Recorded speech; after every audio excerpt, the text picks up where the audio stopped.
Well, with any sport, there's the athleticism, there's the competitiveness, and I have both of those. I've been actually involved in sports since I was 7 years old. Like sports and stuff, and the athleticism runs in my family, so it definitely rubbed off on me. And after high school, I knew I wanted to do something still involved in sports, and there was a wrestling school in my hometown in Connecticut, and I knew I didn't want a normal job. I knew I didn't want to sit at a desk or be a teacher or just the boring 9 to 5, so I'm like, you know what, let me give this a shot. I was watching, at the time, Lita on the programming, and she just really inspired me, and I just would watch her and go, I want to do that. I mean, I could do that. She's so cool, and I'm like, I want to do what she does. So I joined the school, and 10 years later, here I am.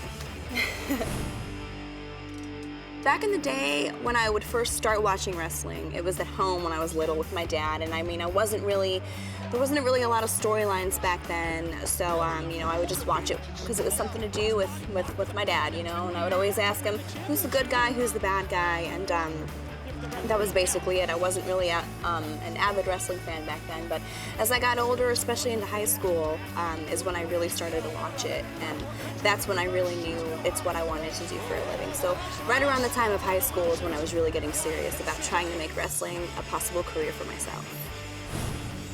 The challenge is facing a female wrestler. I mean, you gotta know your opponent. You gotta know their moves, their repertoire, their finishing move, you know what I mean? You wanna know kind of everything you need to know about your opponent before you get in the ring so that you're ready for them. You've gotta be ready for anything in there. So if you're caught off guard, you're gonna get your ass handed to you.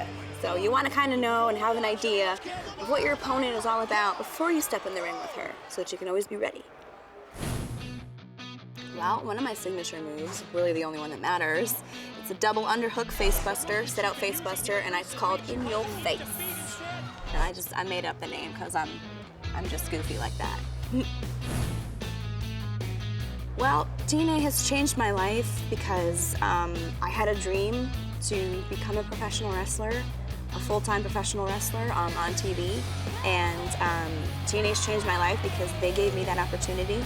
They gave me the ball and I ran with it, and I'm just so happy and so grateful to be in this position because there's so many people out there that dream to be in a position like this that never actually get the chance.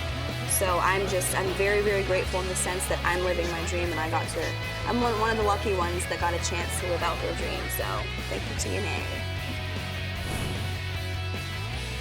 Social media for me is the only thing that I have is Twitter, and I think it's wonderful because it's you just interact with the fans on a daily basis. And before social media, it was just, you write your favorite wrestler a letter in hopes that you'll get a response back, and you go to a wrestling show or a live event hoping you'll get to meet your favorite and talk to your favorite wrestler. But social media, especially in the wrestling world, is really a big thing now because it gives a chance for us to communicate with the fans on a more personal level, so it's really cool. I like it.